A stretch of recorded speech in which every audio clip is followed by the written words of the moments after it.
Welcome, everyone, to the last drop, strengthening trust in an era of mistrust. This is the last session of AWWA's first inaugural virtual summit. So thank you all for joining us. It's been a much smoother operational day today.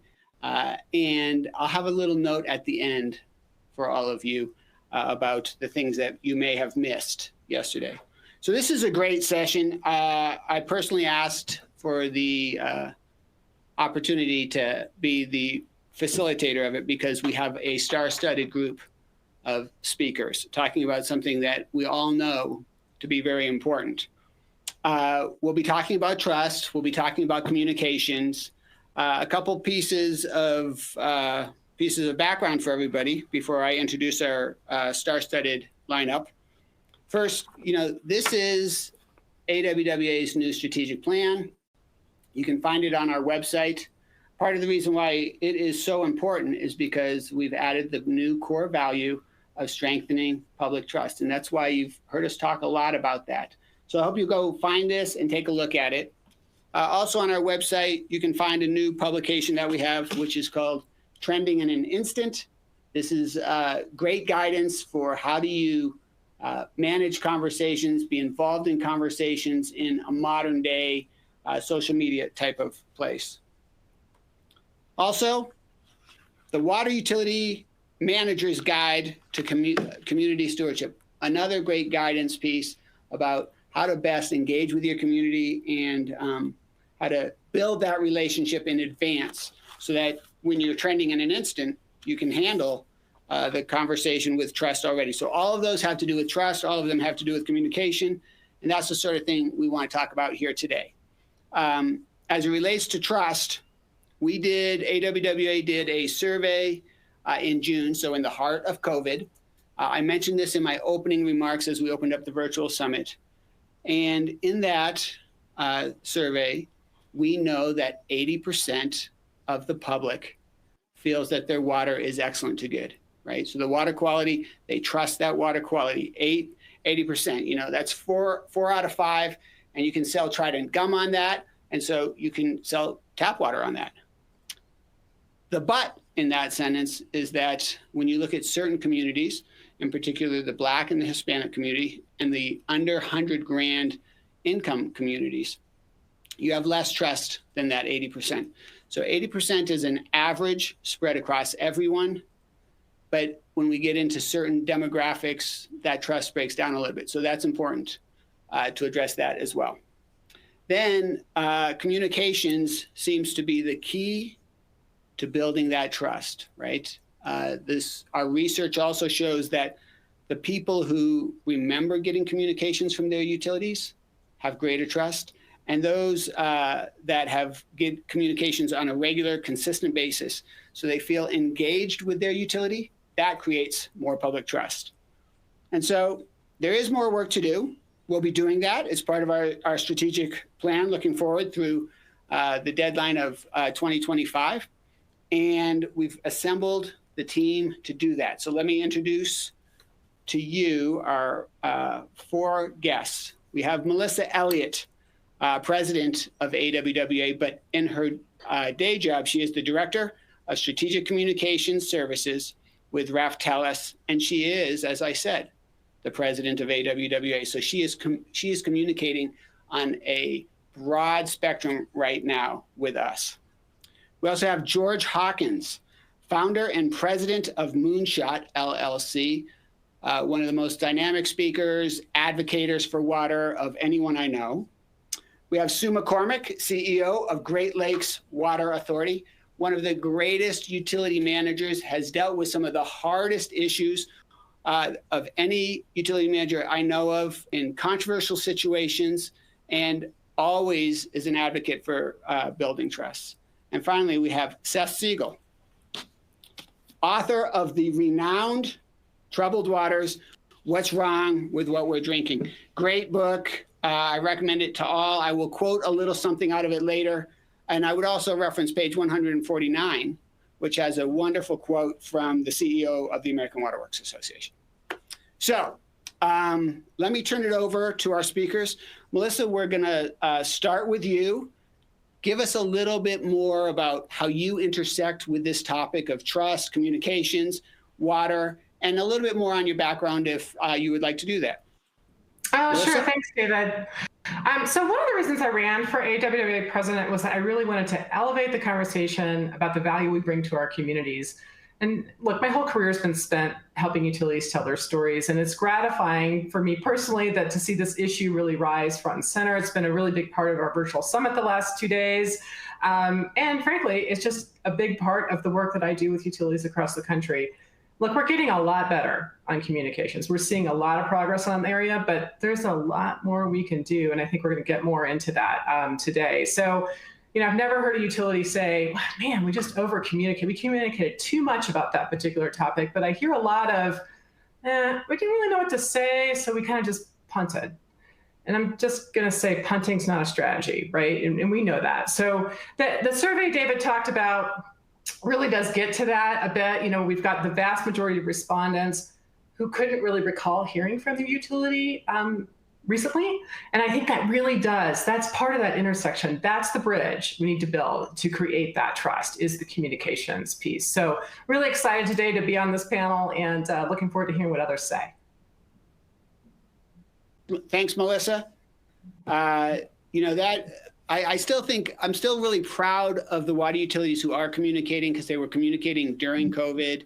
And we'll get into more of that later. And also, the overall statistic of 80% is really strong. It can be better, but it is really, overall, it feels very, very good, especially in a time of COVID, right? All right, George, let's hear from you. Thank you, David, and my greetings to everyone in this program. I always love these programs that AWWA puts on, and I'm glad to be here with this august group. And I don't think there is a more important topic to conclude this program than trust.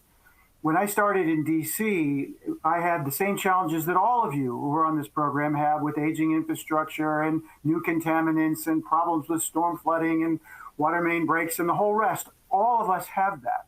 None of the solutions that have been advocated and presented beautifully at this conference can be implemented unless you have the trust of the people you serve. And when I walked in my job at DC, the worst lead contamination crisis in the United States prior to Flint was in Washington, DC. And a lot of the people we served felt like not only did they not trust us, they thought we had poisoned them. There was an incredible lack of trust in Washington, D.C., and that's for the people who knew us. There's plenty of people that had no idea who we were at all. So the question about to build trust was the most important, not second, not third, the most important question that we faced. And in Moonshot, I've gone around the country and have been working with a lot of utilities, particularly in underserved communities. And this question comes up over and over and over again. How do we build trust with our customers so that when they see and hear from us and maybe hear about our finances or whatever the issue may be, they have a sense we're coming from a place that they can have confidence in. So I really applaud you, David. This is exactly the right topic at the right time. Yeah, perfect. Thank you, George. The idea of being trustworthy so that people can give you their trust, so key. And I like the way you say nothing can get done without trust, right? It's like any other relationship. It's critical it's at the very beginning. Without it, things just don't happen. Sue, let's bring you up and let's hear a little bit from you. Thank you. I've been in the sector for better than 4 decades now. However, I have the opportunity now to lead one of the youngest agencies in the country. And what I'm bringing there is what I've brought for at least the last 20 years in my career. And when it comes to communication, I really moved that from just communication where people think one way, sharing information is good enough. I don't think it is. I really think in order to be able to gain public trust, people have to have a voice in the systems. And so I really talk about engagement. One of the things that helps people trust is the fact that they get heard. So joint decision-making, as much as we can do joint decision-making, as much as we can build consensus, these are the things that I think really help us build trust in the systems that are serving people in this country. And GLWA, we orchestrate that. We have a very developed outreach program. And we asked them, how are you going to measure us? And I'm very happy to say over the course of the last couple of years, we've had better than a 90% satisfaction rate amongst our member partner communities. But it truly is a privilege. And that partnership means we're engaging and we're sharing decision making, and they have a voice, and that's where trust comes from for us. Yeah, that is really great. The sort of idea of joint decision making, bringing a collaborative recommendations forward for the final say, I think is fantastic. As a guy who spent a lot of time developing water rate proposals and financial plans, it was always helpful when our key stakeholders were briefed. You know, they could look under the hood, and they would oftentimes come and recommend what we were recommending in support. So I'm fully behind that concept that you're outlining there. Seth, come on up and share a little bit of how you intersect with this as well. Well, I came to write the book, Troubled Water, because of the fact that, first of all, is that I came to be concerned about the fact that we don't have enough information about what's in our water and what health effects it's going to have on us. I think that's a systemic failure, not of the utilities, but of the national governance through the EPA and through, more importantly, through Congress, which tends, regardless of which party is in power, to punt on all controversial or difficult issues. And so in this case, Congress doesn't want to make a hard decision, so they push it off to, in this case, the regulatory agency of the EPA. I was disappointed, but not surprised, to see how long-lasting this is, how deep and entrenched this is, the desire not to take steps to try to fix drinking water as a whole from a health perspective, to take aggressive steps to do what could be done to assure people of the fact that their water is healthy, safe, and clean. Although it may well be, people don't know that, in part because of the fact that the EPA simply doesn't, I believe, set standards that are either rigorous enough or communicate enough. And again, this is irrespective of which party is in power and which party has Congress. I think also, if I may, that we can't divorce this conversation. And by the way, I really applaud, David, I'm a fan of yours and of the AWWA, and I say as much in the book, both of those. But I do want to say that we can't divorce this conversation from what's happening in the society at large. And that is that we live in a cynical era. People's confidence in their government, their institutions, with the exception of the U.S. military, and until very recently, their local police force, even that's cratered, has been underwater for all important national institutions. I think there's one or two other small business, but everything else, churches, big business, all the traditional carriers of what are our institutional life in America, Congress, the presidency, key agencies, the Supreme Court, everything has been underwater from a confidence point of view now for quite a number of years. And so when we're facing a cynical public, we have to figure out what that means for our subset of that. And I've actually been talking to audiences before Coronavirus Live, and now several times a day, sometimes via video. And I say a common message, and that is this. If we can rebuild trust, it's not just going to be good for the water sector, it's going to be good for America writ large.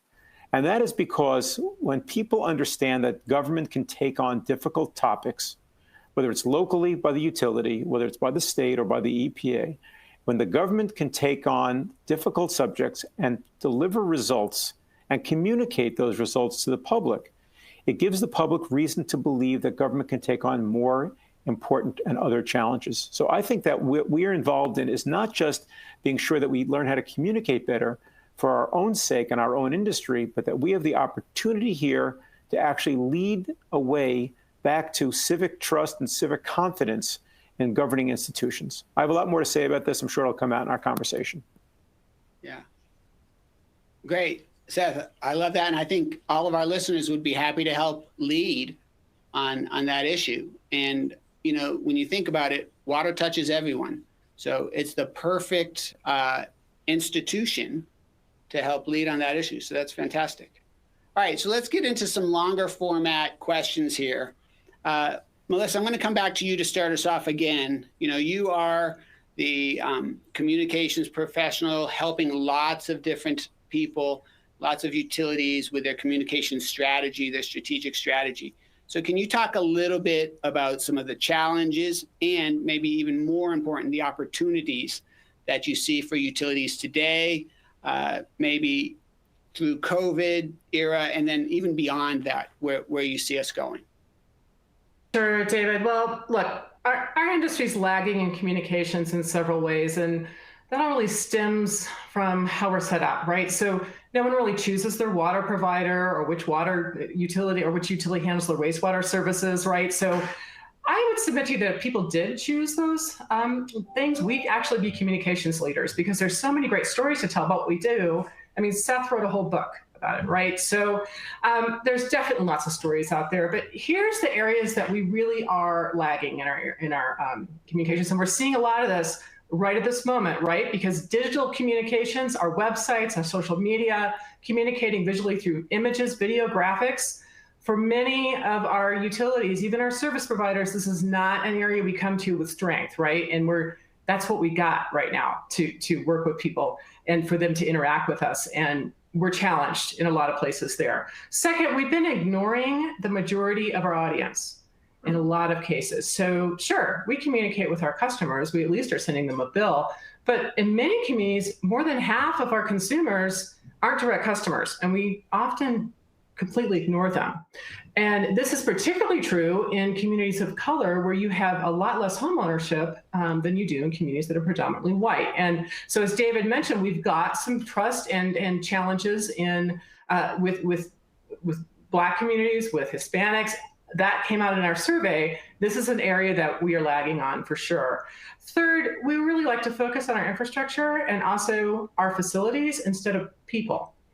But people are engaged by other people. So I can't tell you how many times I go and I see materials coming out from utilities and they're featuring a picture of something that's some kind of facility or infrastructure, and I can't even tell you what it is. I don't come from a technical place in the industry, but I'm in the industry and I can't explain what that is. We need to shift and really focus on people. We want to see pictures of your employees. We want to see pictures of your employees' faces and their eyes. That's where trust comes from. We want to hear from you directly. And then last, Sue touched on this, true engagement, right? Forgetting that people are motivated by what's in it for me and asking their opinion and having two-way conversations and bringing people together and asking about what might be impacting them. So these are the areas that we're really challenged by. So let me flip to that opportunity piece, because I think we would recognize that water professionals are experts in many, many, many things, right? And we're also really good at recognizing when we're don't have an expertise in something. So if you're adding capacity at your treatment plant, most of the time you're going to hire out for that. You're going to find an expert to do that work, because we don't typically have that type of stuff in-house. If you want to update a new customer billing software, you're hiring an expert, right? Those experts can be inside your organization or outside, but today, our customers are expecting utilities to be mindful when it comes to showing empathy about their unique circumstances, especially during this unprecedented health and economic crisis they're in. They want and they expect personalized services and communications to mirror their concerns, just like they're getting from anywhere else. They don't care that they didn't choose you as a water provider, or that we have a monopolistic system here. They actually are expecting utilities to use digital technologies to provide a more seamless customer interaction for them. And these are areas that we can really improve on. So we have an opportunity right now to rebrand ourselves as an Uber essential service, right? And it's very likely that the things that I mentioned that we need to do are not areas that we all have expertise in. And so that's where the opportunity lies. You need to hire an expert. You need to get someone in-house to help you, a communications professional. These are not things that we all learned in school or learned through our ways. And so, public relations professionals really do change the way that people look at your utility for the better. And higher satisfaction levels and with services and engagement and support, that's what really matters. That's what means that you can have people advocating for your utility. And, I've worked with utilities that have the 90+% satisfaction rate that Sue is mentioning, and for utilities that have the 50, 60% satisfaction rate, maybe that George was mentioning when he got to DC Water, there's a significant difference in that work experience for you. There's a significant difference in the customer experience, and communication can really change that. So having a professional means your anxiety level is going to go down a lot. It's your professional's job to help your utility with your reputation that will help build trust in the organization. And I think this is the moment in 2020 where we need to say, hey, look, this is a time where we need to invest in this very foundational piece that in our sector, invest in that communications. And I think, Seth, you actually have a little chapter in your book on this as well. So I hope you'll touch on it. So thanks for the opportunity to share that. Yeah, Melissa, that's great. I want to come back to you with just one quick thing, because I want to make sure our audience caught it. You talked about that we often ignore the direct versus the indirect. And I think you were saying that we work on the direct customers, but not the indirect customers. And I just wanted to give you a moment to clarify for everybody, what is an indirect customer? Because it seems to me like communication is really important, that you get direct with people, not in posture, but like that you have a direct line to them. So what's an indirect customer?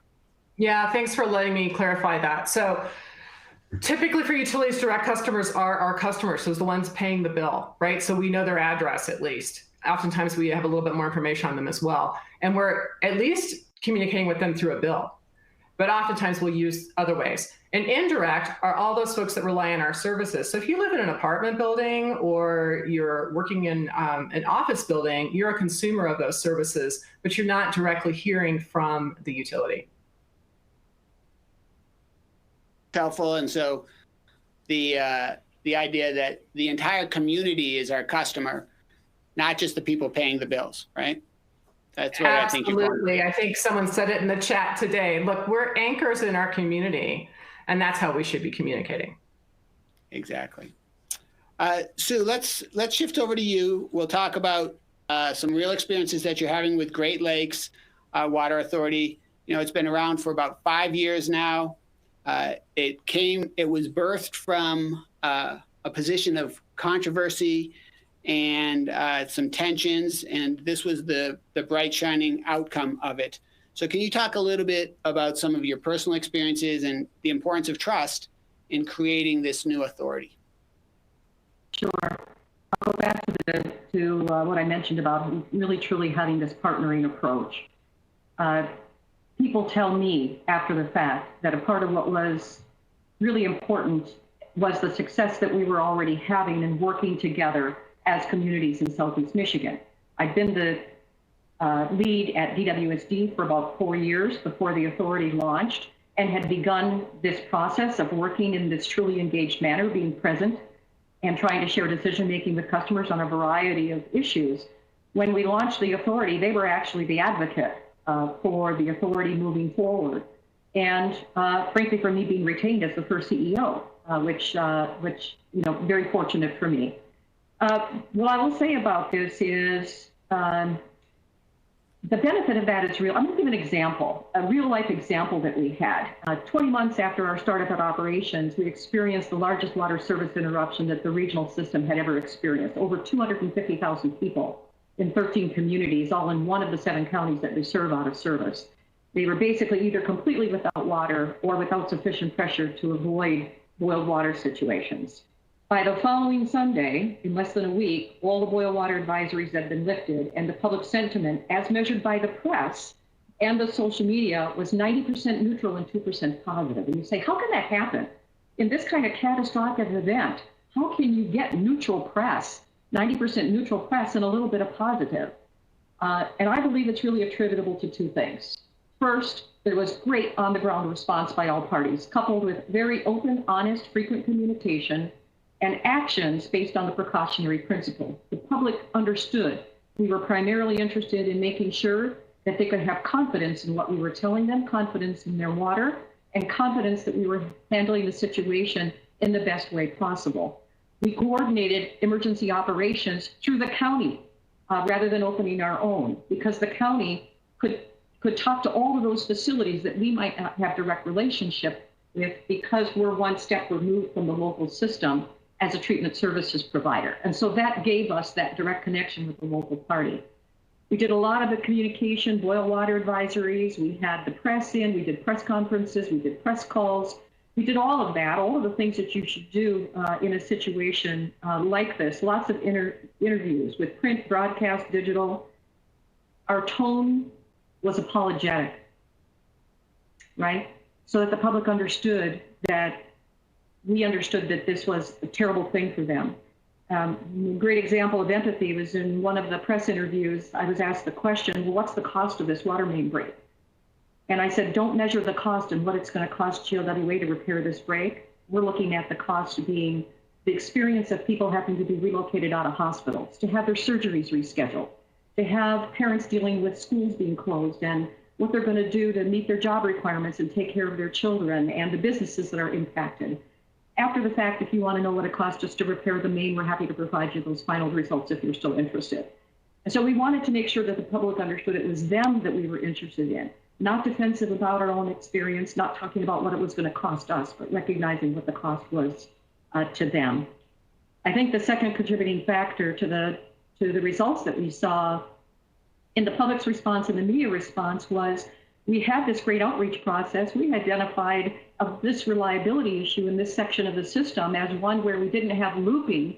We had to address it by opening interconnects between communities during this event. But we'd already worked with our customer communities over about 12 months to identify looping options. We'd narrowed it to 2. And within 5 weeks after this event, we had selected our option and we were on our way to building reliability. And so we were able to talk about the fact that we've been proactive in working with representatives from the customer communities. And they really got insight into the way that we work with their communities. Now, we don't have that same local connection to every constituent in every one of the communities that we serve, but this partnership allowed us to have really consistent communications and really consistent messaging through this entire event. And the incredible outcome that we had, given the catastrophic nature of this, I think is a testament to those approaches. Perfect, Sue. Thank you. I love the idea that there's a cost, an accounting type cost on anything that a water utility is doing, and then there's the value to society type of cost. I think that sort of being able to express that really helps build trust. And as you said, showing that empathy, so important with our customers. All right, Seth, you're recognized for your book before this, but you, in this book, you do talk about communications. And so let me just share with everybody a concept that you have in your book about as consumers get smarter, but about water or about what's in their water, communications and marketing at water utilities will become as central to good water governance as installing high quality pumps and smart pipes. So as you were doing the research on this, share with us a little bit about what you learned in terms of the communications, the importance of communications, because you're really in that quote making the parallel between, and we've heard it from Melissa, we've heard it from Sue, we heard it from George in his opening comments about the idea that the pipes are important, but the communication's equal. Maybe, and George even said, nothing gets done without it, without good communication and trust. So maybe it's not even equal. Can you talk a little bit about that? Yeah, sure. And let me make clear what I talk about elsewhere in the same book, particularly in my chapter about Orange County, where I talk about the remarkable interaction that they have with their public, and that they got the public to drink basically what was sewage that was highly treated, that they got the public to agree to pony up what ended up being hundreds of millions of dollars, both locally and statewide, from bond issues. That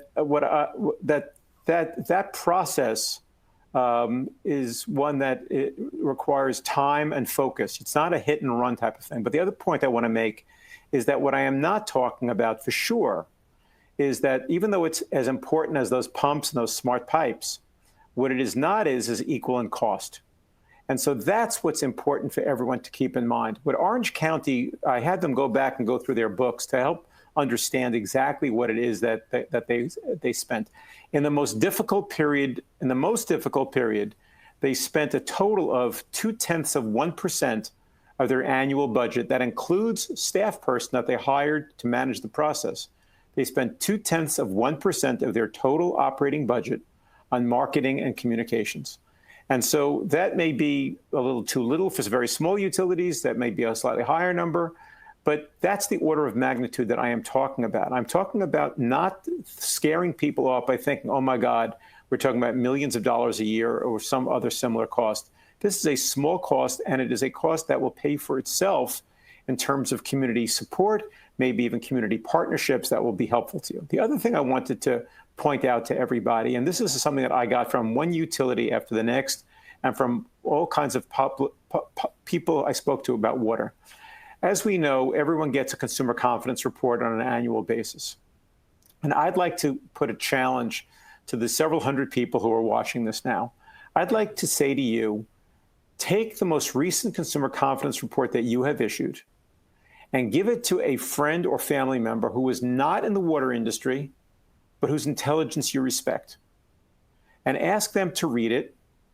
And ask them, number one, is they find it easy to read. Ask them to explain to you what they've read. And ask them to tell you what else they think should be in that report. Because if there's one communication everybody is having with your consumers, other than your bills, it's your consumer confidence report. And here's the rub. We have permitted ourselves to fall back on EPA and congressional standards. I talked about that earlier, and I don't want to beat that horse again. But we have allowed ourselves to fall back on that. And instead, I think that the very best of the utilities, and Sue and Melissa, and maybe George did it himself in DC, but Sue and Melissa might be able to talk about this from their communities. I think the very best of the utilities, what they do is they say, okay, the Consumer Confidence Report guidelines is a starting point for me. And now I want to put into plain English what exactly is going on for the good and for the bad. I want to address the unspoken concerns of my community as well. I want to take into account what community leaders and media are saying here. The other thing I think is a problem right now, and I'll close with this, is that, and I think Sue was lucky in that she had that kind of media interaction, but I want to point something else out, which is we are also in a time of collapsing local media.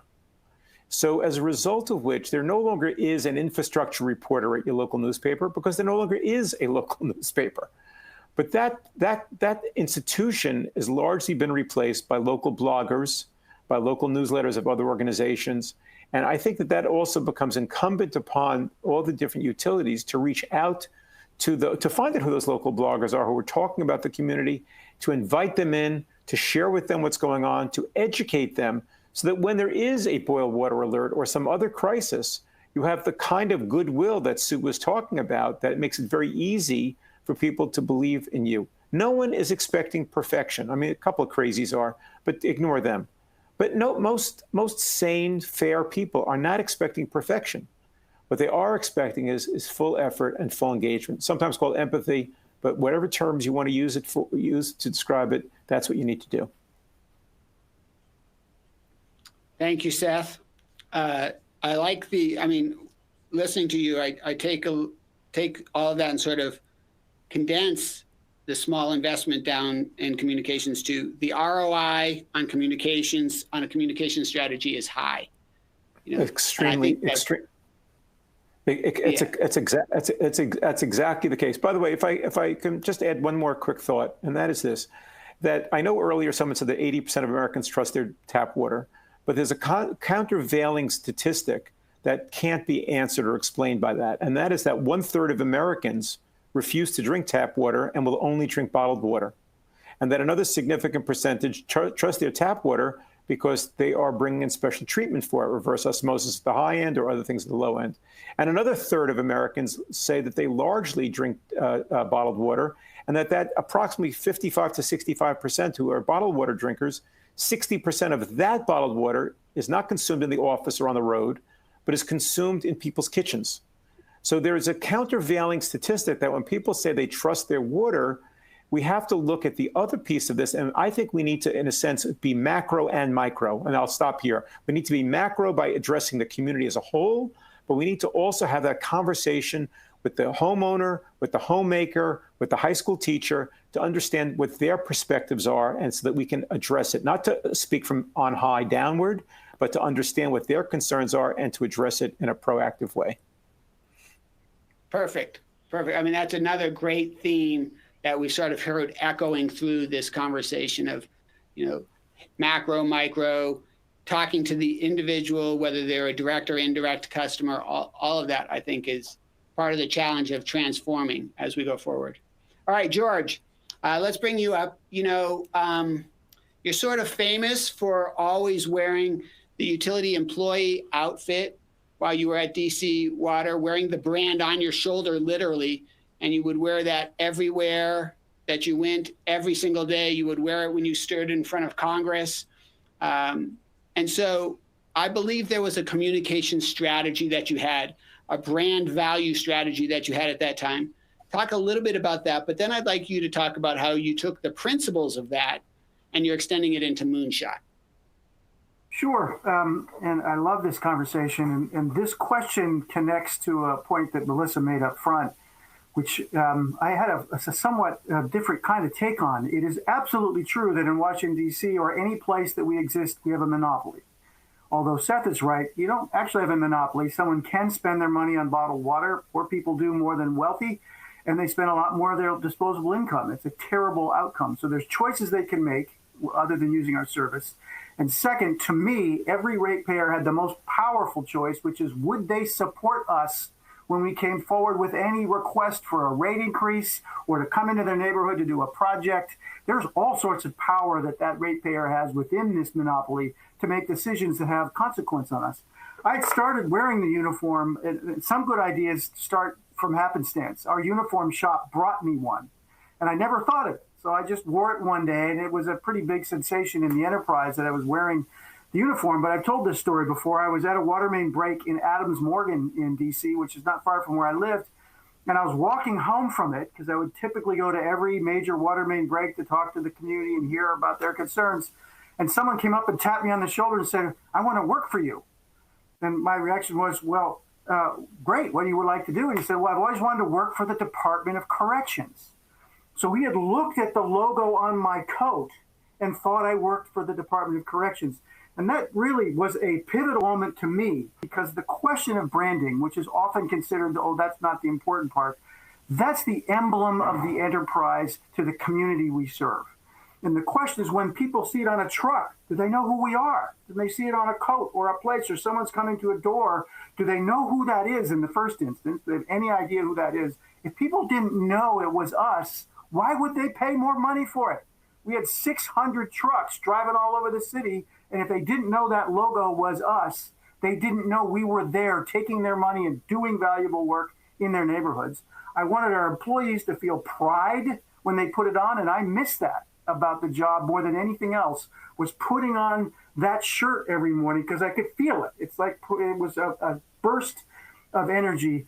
And most important, the emblem of building all trust, of when someone looked at it, what did they feel? What was their sense of the enterprise? And I've heard that, and I think it is involved in all the things that you've heard before. I did hundreds of public meetings going on, and the ultimate question was, what did the customer think when the water came out of the tap? Just the question Seth asked.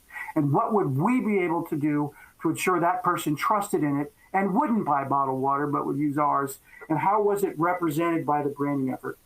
What I've seen all over the country, actually, and in other parts of the world too, is that many utilities have this question, that they are a utility and they're not well known, and what is a symbol that can embody this new approach that are going to communicate better, going to reach out to community. So branding is not a small part. By the way, it was also cheap. We did a contest for our branding. We got 178 entries. They were hilarious. They were turds and toilets and fire hydrants and little kids drawing things. And we brought that all together. But the process of building the brand required everybody to think about who we were inside and outside. It can really be an emblem and a connection to a much deeper and broader sense of issues. So I'm glad you asked the question. It's a really good one. Great. George, that's great. I think you did pick the right brand logos. The turd piece, while entertaining, it might communicate something totally different. All right. So for our audience, by the way, we appreciate you guys tuning in with us. I think I'm going to take us a little bit over. There's nobody behind us, and we've got a few good things left to talk about. So let me just, in communications directly to all of you, just say I think we'd like to extend just a little bit because we have the ability to do that. So we've had several questions come in. Seth raised the issue of CCRs, right? And the consumer confidence reports and the sort of ability to comprehend what they're trying to tell you. And on the other side of that, the information is there to talk about, the questions come in and they're thematically all like this. There's really powerful information in there about the quality of the water, right? Now, unless you're a water quality scientist, it may be hard to understand that. So let me toss this over to Melissa and then maybe to George after that to say, all right, how do you communicate this? How do you take this heavy scientific information that is important and communicate it in a way that people can digest it? So Melissa, can you start with that for us? Yeah, you bet. And the other challenge with the CCR, of course, for utilities is a lot of it is prescribed language, right? So there's a lot of rules. You have to get it out at a certain time. You have to put it out in a certain way. It has to say certain things, and you can do all of that. But I would say to you, if you're going to go through the time of doing that, which you have to, you might as well go beyond that. It's okay to put that required language and then build on that. Here's what this means. Let me explain this to you. And the other thing that has happened recently, I think we were kind of excited when EPA said, hey, you guys can just pop this thing on your website now and just tell people through the bill that it's available to them. And a lot of utilities are not mailing them anymore. It used to be something we mailed directly. And we were, hey, great cost savings. That's awesome. But I do wonder in this era of trust, whether getting that piece of physical paper would make people maybe read it more or pay attention more. It's just one more point, but you can make that longer. You can add, I've seen utilities do these water quality reports go well beyond water quality. They talk about all the value they bring to the community as well. It's almost an annual report with a water quality CCR included. So you can do that. You have the freedom to do that. And I would say make it look nice so people want to read it. And I know there's always a thing about, we don't want to use full color. We don't look too expensive. You're going to get a few phone calls, but that's all you're going to get on that. People want this information. They're paying you for this information. Get it to them. Yep. So once again, Melissa, you're pounding on the ROI on communication strategy is high, and making it friendly and usable is important. George, right. What do you have to say about the idea of the CCR being a powerful piece of information that could be communicated better? Well, it's a great question, and we did exactly as Melissa described. We brought in graphic designers. We tried to make it colorful and interesting and visually appealing and all the rest. My feeling about the CCR is it's a floor of communication, not a ceiling. It's something you have to do as a formal matter. There is language that has to be included, but communicating with your customer about the quality of the water or the challenges that's in your water is not something that happens once a year. It's something you do all the time. Every single time we were somewhere, every neighborhood when we would go in, if there was a water quality issue we knew in that neighborhood, we don't want them to bring it to us. We want to bring it to them so that they hear from us. This is what we know. There's brown water. There's whatever the issue is. We are aware. Here's what we're doing. And is it PFAS? Whatever the question is, it's not a once a year thing. The CCR is sort of a bottom line. There is a document you can go to as a reference point. Yes, it can be appealing, but there's also some hard data in there for people who like that sort of thing. And there are plenty, at least in Washington, there are plenty of those. But it's a reference point for a year, a constant level of communicating about what's going on with water quality. I'll just tell, and this matches what Sue said. When I first started DC Water, we had a horrible boil water alert that I had to call. And we didn't know there was a problem yet. We called it. We went to every neighborhood. We went on television. We did all we could. And no one knew what was going to happen because that was not DC's step process beforehand. When we interviewed our customers, Sue, our customer appreciation went up because they said, gosh, you took the protective step. You told us of a problem. And it turned out the problem wasn't true. But the idea that the precautionary principle, as Sue called it, was what dictated us. Their public health was more important than us just defending our reputation, was what they wanted from us and their awareness of us. And that's sort of like CCR. Constantly, when there is a challenge, you hear from us, we're explaining it, we're reaching out. I think that's a powerful approach for any utility. Great. Thank you, George. Thank you, Melissa. Those are great comments. I've got two more questions. One's going to be for Sue. One is going to be for Seth. And then we'll bring this to a nice close here. But Sue, and I know you were having a couple microphone challenges, but hopefully that we'll be okay on that. We got a question about, we've been talking a lot about external communications, but during the time of COVID, we know at utilities, there's been ways that employees are having to respond differently. Field crews have to still come, whereas administrative staff can be working from home. And I assume you have some of that going on at Great Lakes. So can you talk about how you communicated with your employees who have different sort of restrictions because of the COVID situation? Sure. Can you hear me? Can everybody hear me? Yes. Wonderful. So yes, like many organizations, we responded as quickly as we could as soon as the issue of COVID-19 was in the air. Matter of fact, I was on the heels of returning from New York when New York first identified the COVID-19 issue. And that was, I think, on a Monday. And by Wednesday, we've made the decision to put as many of our people working remotely as we could. And by Friday, we have over 300 people working from home. We started our EOC. We launched our EOC. And every day in our Emergency Operations Center, we talk about all of the issues around COVID, what we're hearing from our team members, what our experiences are, what we need to do in terms of safety precautions, all of those things. We have had a regular cadence of communication. Every Monday, without exception, there's a communication from me. And there are also other communications that come from, whether it's our CIO to talk about the things that the people working remotely need to do to protect themselves and make sure they're using the equipment properly. We have had a regular cadence of communication throughout this. Next week, we are launching our very first survey of our employees, asking for feedback about our response during COVID-19. We certainly have been asking in our team meetings and et cetera, but now we want to really get our statistics around what is it that our team members feel that they have experienced, whether our communications are adequate, whether our protections are adequate, how comfortable are they in working. I will tell you that our data is good. Our experience has been low in terms of COVID-19. We haven't had excessive absenteeisms.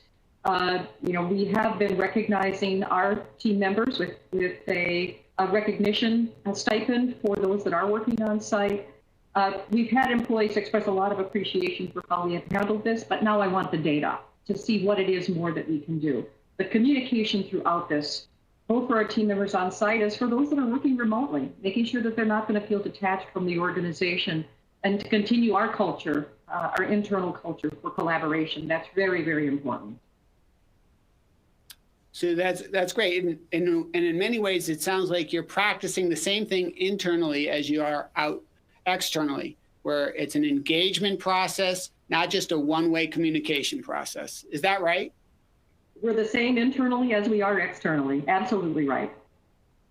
That is great. All right, Seth, lots of questions about your book. And so I'd like to just give you a moment to talk a little bit about the inspiration for it.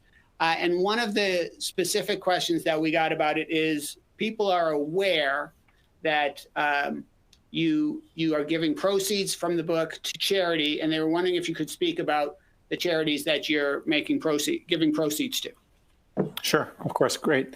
I'll talk about all that. The inspiration for the book came as the result of a book I had not yet finished writing, but it was almost done writing, called Let There Be Water, which is about water scarcity around the world. I interviewed a professor who really was a very inspiring guy, and I talk about this in the opening of Troubled Water, excuse me. And he and what he said to me was along the way was he just sort of said, water scarcity is one thing, but he says you have to deal with the contaminants in the water too. I said, what do you mean? I've lived in New York City my whole life. Basically, I never thought twice about just turning on the tap and drinking out of the tap. But also, I've lived elsewhere. I travel widely for business. I never think twice about anywhere in the United States just turning on the tap. And he said, well, you understand that, and this is not some crazy guy. He was chairing a big institution. He said, you understand that everyone's water is contaminated. We just don't know the health effects for us on those contaminants. So I said, wow, that's something I didn't know much about. I know a lot about scarcity and the causes of it, but not that. So I started reading up on that. While I was writing Let There Be Water, I started, in a sense, the germ. I'd never thought that I'd write another water book, but the germ for the second book, and now I'm actually working on yet another water book. But the germ of the idea was such that it really became very compelling. I became kind of overwhelmed by it. I'm not a professional. I wasn't then a professional writer. I now kind of think I am, but I was a lifelong lawyer. Then I was a lawyer for a period. Then I was a businessman, and then I had the good fortune of selling my company, which is why I'm able to give away the proceeds. So I suspect, but I had the good fortune of selling my company and devoting the rest of my life to the public good. And I've been doing that for about 20 years now, and that led to the writing of the book. And one thing leads to another, and that led to yet another. I have another book coming out in May that's not about water. It's a collection of quotations, which heavily represented with water quotes, including one by George Hawkins. You'll be happy to hear, George. And then my book after that about another facet of the U.S. water industry. But I think so. The second part of the question was, so that was the motivation. The motivation was, I'm a do-gooder. I wanted to make sure people understood that I wasn't writing the book to capitalize on a situation, to scare people, to hype a situation. And I thought that since I have the ability to do this, that it would be noble of me to be able to gift away my royalties in full, not the net royalties after expenses, but eat all the expenses personally and then gift all the royalties away. And so I've given away quite a bit of money now, and I've given it to scholarships. I paid for 2 master's programs, full scholarship for students. I paid for a completely re-outfitting of a university laboratory. I paid for educational programs for high school students. I paid for some cooperative outreach opportunities. And I'm in conversation now with an Indian reservation, the person who has the water program there, somebody I've been very moved by, to donate a significant amount of money to help the community. This is in Montana, to help the community, which has just dreadful quality water. It's just a scandal. To help them remediate some of their water, and probably also to fund a scholarship for a Native American student to get a master's degree in water sciences as well. So that's among the things I gifted away to. I'd like to just also say to everybody, I don't know who's still on the Zoom, or it's not a Zoom, but on the video, I'd like to just say also that I'm doing this as sort of my life's work, as is Melissa and Suze and George and also you, David. And I don't have, probably like George also, I don't have a big organization behind me, but this is what I do. And if anybody would love to be in touch with me, I assume that they can get contact information from you, David. Can be reached through my website, which is my name, plus.com, SethMSiegel.com. Or through Twitter at Seth M. Siegel. And please reach out to me. And if I can be helpful to you, if we could do community conversation, or if you want some more advice, although Melissa's the real pro in this, I'd be glad to give my 2 cents to it as well. And there's no charge, obviously, to anybody for any of that. If I can be helpful to you, I'd be delighted to do so. And I want to just close by saying, I think I said this before we went on air, to say thank you to David in doing the research for Troubled Water.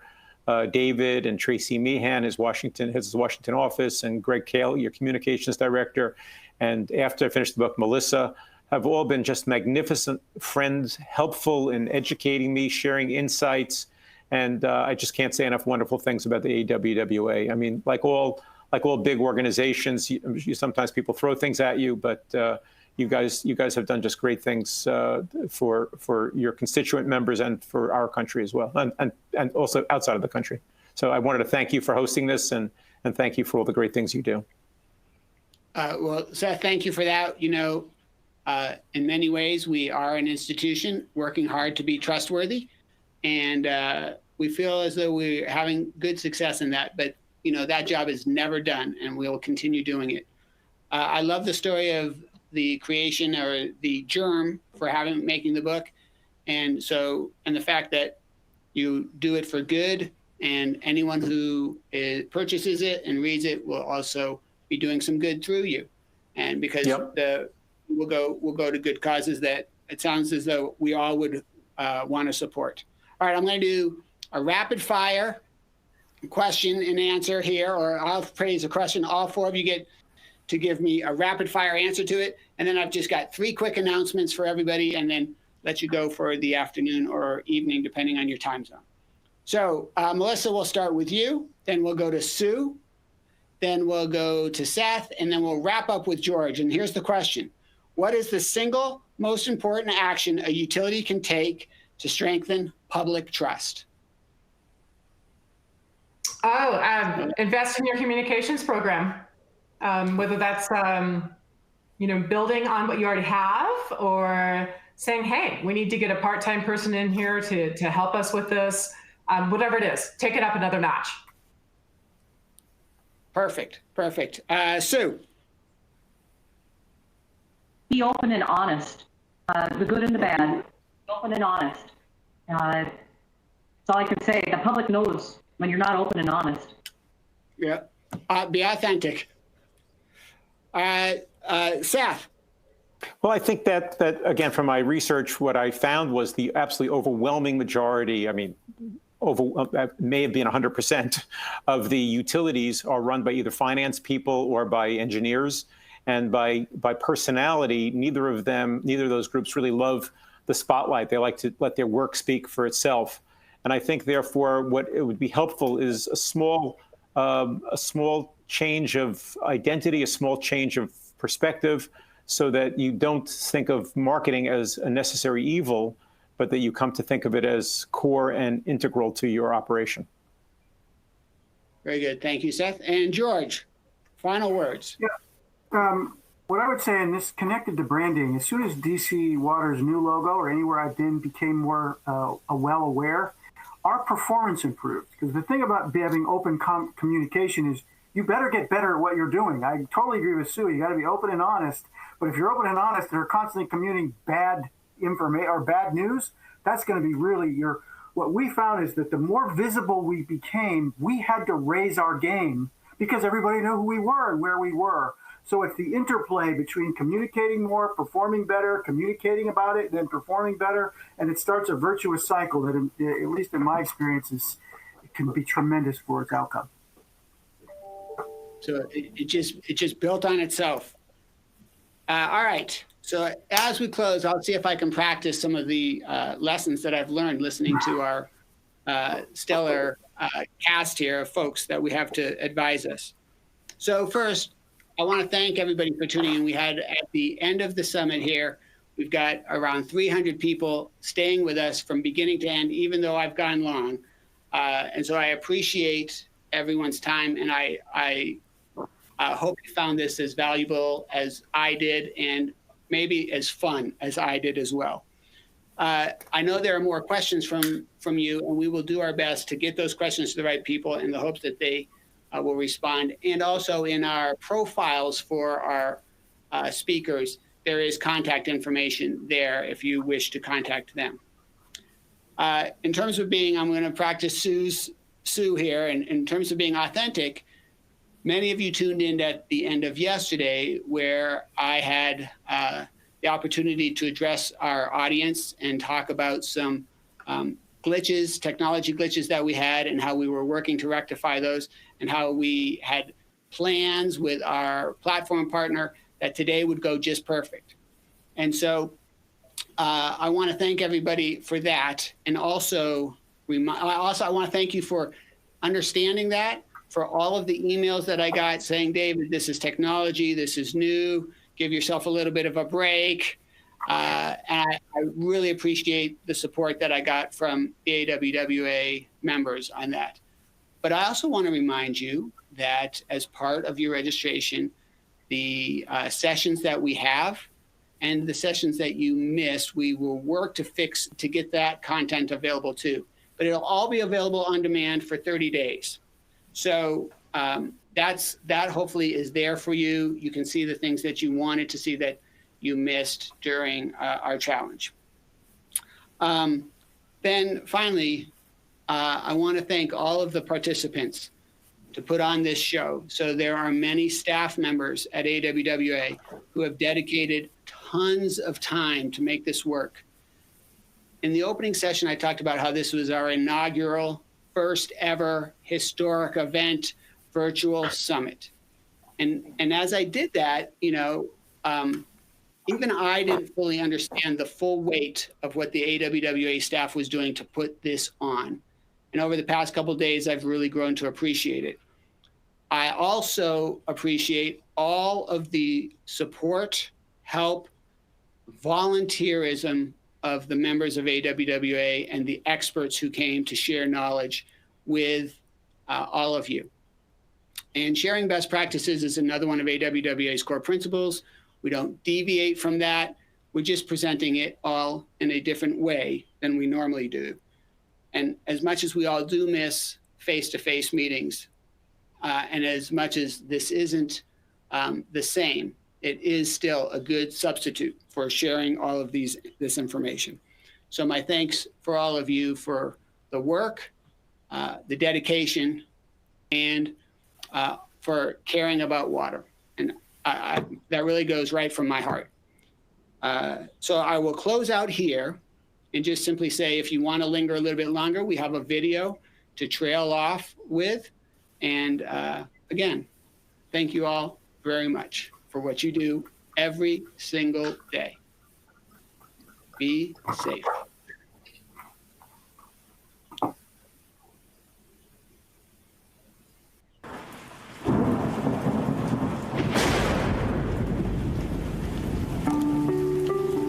Water.